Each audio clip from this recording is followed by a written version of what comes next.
Hi you guys, my name is Ms. Smith and welcome to the Homework Corner. Today's lesson we'll be covering converting fractions into percents. Today's objective is learning how to convert fractions into percents as well as learning how to write fractions as percents. But before we start this lesson, we have to know, what is a fraction? A fraction represents parts of a whole. When something is broken up to number of parts, the fraction shows how many parts you have. I don't understand, so let's look at these examples. We have a circle that is cut into half, but we have one part of the circle that is shaded, so we have 1/2.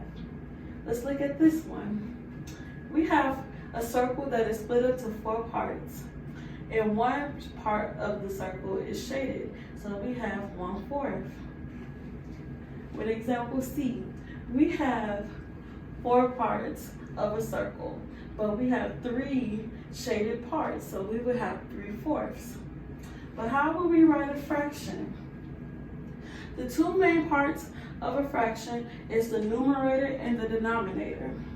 The numerator is the top number and it tells us how many parts you have, and the denominator tells us how many parts the whole was divided into.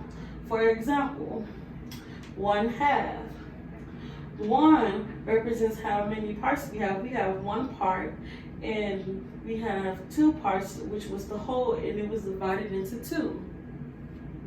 Let's look at 5/8 as an example. We have 5 parts and it was divided into 8 as the whole. So we have 5/8.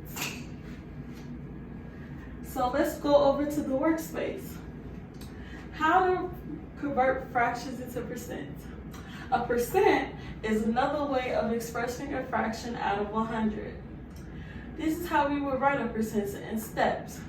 First, we would divide the numerator by the denominator, and then we would multiply by 100 to get the percent.